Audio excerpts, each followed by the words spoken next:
You all knew it was coming, and today's the day we finally talk about Tij Iginla.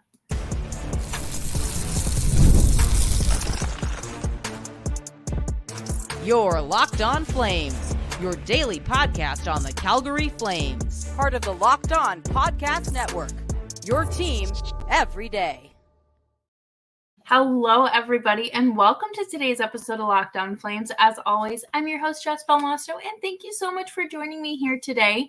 Today's episode is brought to you by FanDuel. Make every moment more. Right now, new customers get $150 in bonus bets with any winning $5 bet.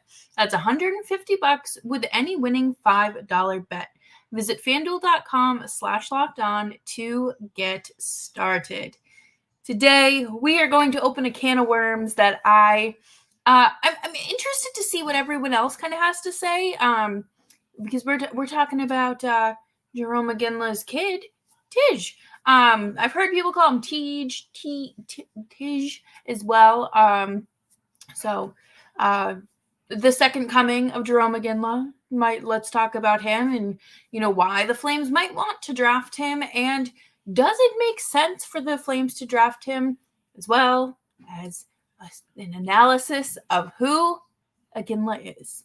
But make sure you're subscribed to Locked On Flames wherever you're getting your podcasts so you never miss an episode. We are here for you Monday through Friday, 5 days a week, your team every day. I don't think anyone that's listening to this podcast does not know who Jarome Iginla is. Former Flames captain, is now a special advisor, an absolute man to be reckoned with. He's an absolutely incredible hockey player, and Flames fans were obviously very lucky to watch him for quite some time, and his numbers is in the rafters. So this is a very interesting situation here, because you have the attractiveness of the Iginla legacy, right? Like, this could be exactly what you need. His dad's also Flames special advisor. So maybe, I don't want to call it nepotism, but there might be a little bit of a draw to Calgary, or maybe Calgary kind of owes Iginla. I don't know. I mean, any of these teams any of the 7 teams, because we know who's going number one, have the opportunity to grab Tij. And I think that it's fair to say, so he actually went from being a middle to late first round draft pick. And everyone was like, oh my God, the Flames are going to land in that gross middle part again, and they're going to end up drafting Iginla. Surprise. They're drafting in the top 10s for the 9th time in franchise history, and they still might draft Iginla. If you aren't familiar with baby Iginla's game, let me break it down for you. I am not overly familiar with the Western Hockey League, the CHL, anything like that. So I appreciate anyone who puts time in to break down these scouting reports for those who are doing things like this, and fans who also want insight, right? So this is from Ryan Buchela and Rory Boylan over at Sportsnet. They talk about it's an article of who Iginla is and what he's made up of. He is 17 years old, who had 31 goals and 55 points in 40 games with the Kelowna Rockets, and that is pretty impressive. And he's a strong skater. He's a fast skater. He has an incredible shot. I was watching an Elite Prospects analysis of who, what a draft profile essentially. And he has a powerful shot. This is something that the Flames desperately need. And this is something that most teams need. He has such a strong, like, he's quick with his hands. He's quick, has such a high hockey IQ that he's able to manipulate and set up plays really as fast as you need them to happen. And let's see, I'm going over some of the bullet points here. Let's see. He isn't shy about battling in the trenches and has an edge to his game on occasion, but his overall approach isn't as physically aggressive as his father's was at juniors and the NHL level. He had 19 penalty minutes this season. Martin Pospisil, maybe you could learn something. He is just very quick thinking. And I think that that's something that's so important, especially with this Flames team, because they think too much and then they get caught up in thinking, and then they lose any and all momentum. And it's killer. That they don't need that. They need more players that don't hesitate, that have the confidence, that have that hockey IQ to bring them to that next level. He is 5'11" and 182 pounds, and he is a threat off the rush. He battles to extend plays along the boards and in front of the net. When a lane opens up, he's aggressive, ripping pucks on net, and follows the play to the crease, looking for secondary chances. That is fantastic. You need someone that's hungry like that, because I feel like the Flames definitely have that scattered throughout the lineup, but they need that in the top six so desperately. And we've watched how, there's no one creating chances for those wraparound goals anymore, and no one really there to play, that Matthew Tkachuk and Johnny Gaudreau dynamic, right? And let's see. So he is great at rotating the puck, getting, cycling the puck, as well as making low to high plays. Fantastic, great, everything you need right there. I think it's just so important for the Flames to capitalize on all of this. And by all of this, I don't mean the name. It is the skill set of any potential draft pick. And, I'm sure the Flames have talked to him. I'm sure other organizations have talked to him. They'd be silly not to. But he is a better skater than his dad was at the same age. And he has he has quick hands, sturdy, like strong hands. And he can do what he needs to do with confidence and authority. So this is obviously Sportsnet's NHL projection, draft stock, and NHL arrival kind of projection and timeline. He's projected to be a top 6 forward, goal scorer, power play contributor, and competes in hard areas, which is what the Flames need. They need to apply pressure and not just fall back. He's projected to be a top 10 pick, which I think makes a lot of sense, especially as his season progressed, and he was already going to be a first round draft pick, and he just kind of solidified it to move up in the rankings because of how great of a season he had, and how this, was an opportunity for him to really show his worth. He could tease at the first NHL camp, but more realistically, he will compete for an NHL job in fall of 2025. That sounds good. I'm not going to sit here and pretend like I know what the Flames roster will look like by then. But coming up next, we are going to take a quick break and, talk about why Tij Iginla might be that it factor for the Calgary Flames. And we will be right back after this. It's winner take all time in the NBA and NHL, and FanDuel's giving you a shot to bring home a big win of your own. Right now, new customers get $150 in bonus bets with any winning $5 bet. That's $150 to bet on spreads, money lines, player props, and more. Put a nice little parlay together for yourself with, who plays to Nathan McKinnon, 3+ shots on goal, Cale Makar, Chris Tana blocked shots. I think anything like that, get get yourself going and make some easy money, and visit FanDuel.com/lockedon and make every playoff shot count. FanDuel, America's #1 sportsbook. Thank you, everyone, for hanging out with me today on Locked On Flames. Make sure you're subscribed wherever you're getting your podcasts, as well as YouTube. With a new draft year comes that the name recognition.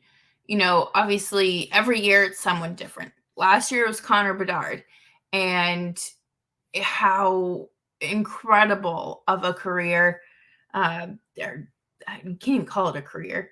How incredible he'd been playing throughout his entire life. This year it's Macklin Celebrini for a similar reason. And then in every draft, you do have names that are sprinkled in there for, maybe they're the nephew of someone, they're someone's cousin, brother, or you just happen to have an incredibly talented and well-respected father in the NHL as well.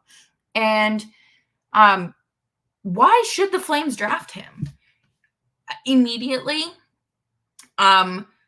outside of his skill set, my brain goes to marketability, because that it's all about the money. If you can put Iginla on the back of another Flames jersey, that's going to do things. That's going to create a rise. That's going to, people will be handing you their credit cards. And the name recognition, the immediate name recognition. Dad already works in the organization, and he obviously played for the team, and he grew up around the Flames. And, that immediate name recognition with the marketability, and that's not to say he's not a good player. He is a good player. And we're going to talk more about it later, but is this the best option for the Flames? And does it make sense? He's projected to be that top 6 forward, and they have a lot of middle 6 forwards. So can they really put an emphasis on that top 6? Because not every player that you draft in the first round is going to have the skill set of a true first line. There have been many times where you look at those top lines and matchups, and they don't match up. It's like you are a high school senior with going up against an 8th grader. They are so horribly mismatched. And obviously we don't know what the Flames lineup is going to look like in a year or two, when he might be ready to make the NHL roster full time. But, where do they want to put their focus? Because if there's a center that's available, that's really where the emphasis should be. It is. I think that's something that the organization has been sorely lacking for years. And that has been a discussion ad nauseum. How Elias Lindholm is a good 2C on a good team. He is, Michael Backlund, not anymore, obviously, but was never going to be your top line center on a true competitive team. Sean Monahan, kind of same thing. And that's kind of where they're at right now, I would say, really. I think that you have to have good play and good depth down the middle, and they're sorely lacking that. But he does bring the speed, the scoring, the hockey IQ, and I just the qualities that you need on your roster. And it's not like this is a redundant skill set that we see from many of the Flames players right now. Like, this kid can shoot the puck and he's not afraid to shoot the puck.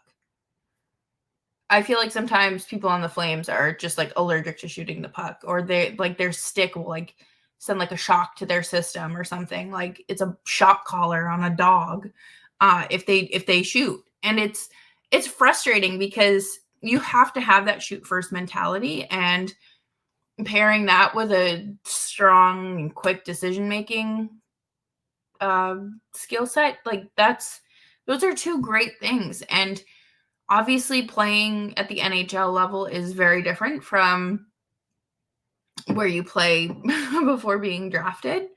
We know this, but that is something that really the Flames could benefit from. They could benefit from someone that has the confidence to shoot consistently, and not even just shoot, but then go up for the rebound and not just stand there and, make plays, have that net front presence, do something that really makes you, sets you apart from your teammates and makes your presence on the ice matter maybe more than that next guy. I think right now the Flames are probably looking at this the same way all of us are and saying it makes sense, but then you're just kind of avoiding everything else that comes along with not drafting the best player available. And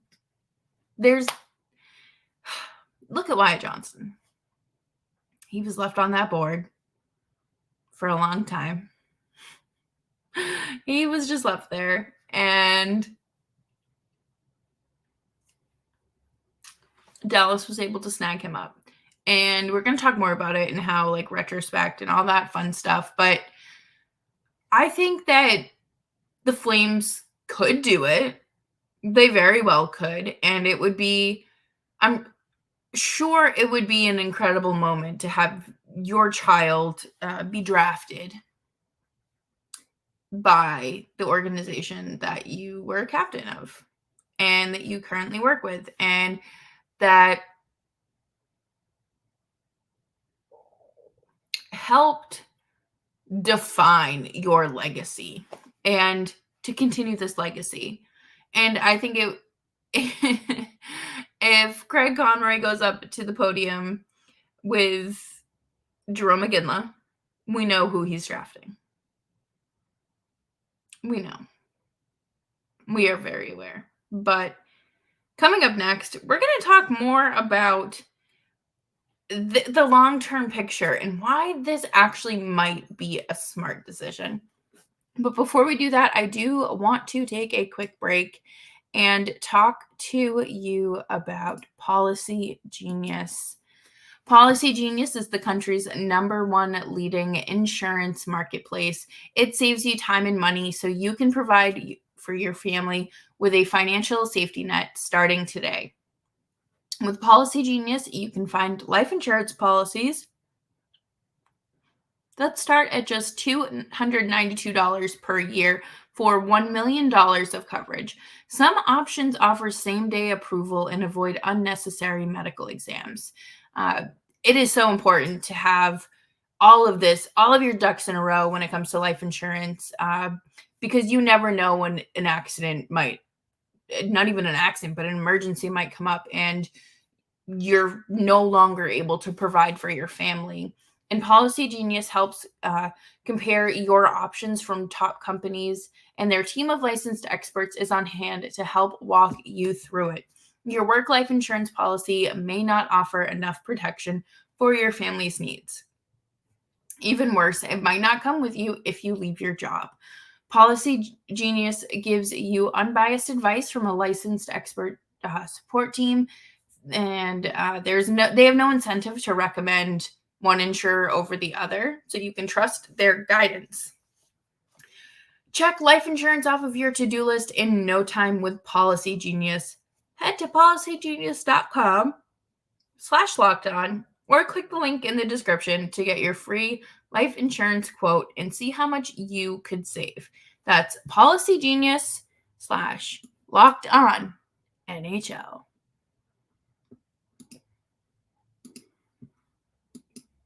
Thank you, everyone, for hanging out with me today on Locked On Flames. Make sure you're following me on Twitter at JessBelmosto. There's always that opportunity, like I said earlier, to look back at the draft and be like, oh, if only we knew. The 2015 draft is revisited constantly. And I think that that's a very good point because it also speaks to the strength of your scouting department. And what did that person see that you didn't or didn't value? And what did they see in the pick that was there? And versus what the other player has blossomed into. But I think the Flames right now cannot focus on an immediate fix. This is where they're at.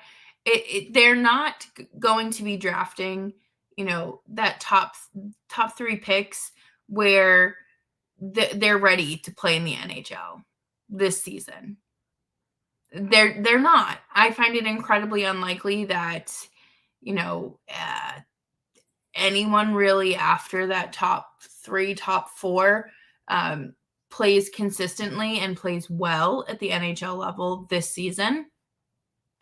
Drafts aren't really meant for the immediate fixing. It's to introduce these guys to the professional lifestyle and get them developed so they will be ready when you need them. And the Flames they can't just focus on slapping a Band-Aid on this. You are not going to go out there and throw Tij Iginla out on your top 6 with Huberdeau and Kuzmenko and have a great season. You can hope that that's what you get all you want, but that's not necessarily what you're going to get. And down the line, relatively soon, but not immediately, they're going to need to replace players like Mangiapane, probably Sharon Govich. Backlund is going to be retiring, I'm assuming, after next season. There's players that are going to come and go, and you're going to have to fill these spots. And obviously, Iginla is more of a winger than a center, but there's certain things that you just have to prioritize. And I don't think it would be dumb to look for players who can play well within 2-3 years. Obviously, you want all your players to play well, but it would make a lot of sense to integrate them because that team's probably going to be a little bit better than what we're working with now. This organization has made it clear that they know this current roster is not championship caliber. It's not, you look at the postseason right now and you're like, where does this team even remotely stack up in against these guys? And, Chris Tanev is having one heck of a run. Noah Hanifin, first round exit. Elias Lindholm and Nikita Zadorov are having the time of their lives in Vancouver against Edmonton. It's just, it's not the same team that we saw 2 years ago. And that's okay because you have to really start focusing on the skills that you are lacking and make your team better. But we all know you have to take your lumps first.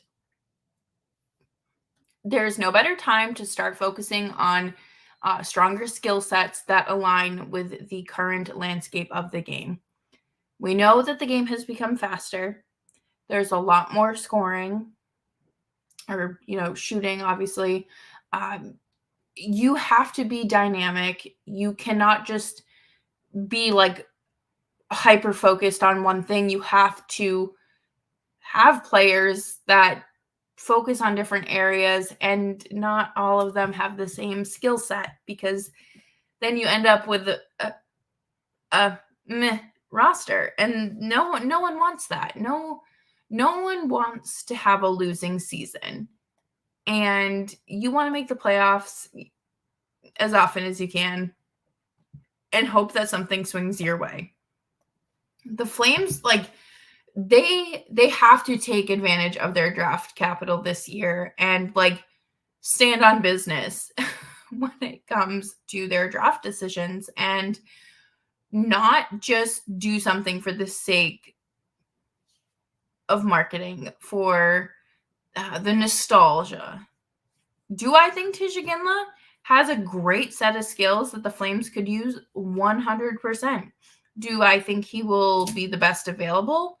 I don't know, but I'm sure that there will be other players available that if the Flames don't draft, or if they do draft Iginla, fans might be kind of bummed out that they didn't choose this one over him, or that one and that one. There's always going to be that, and I think it's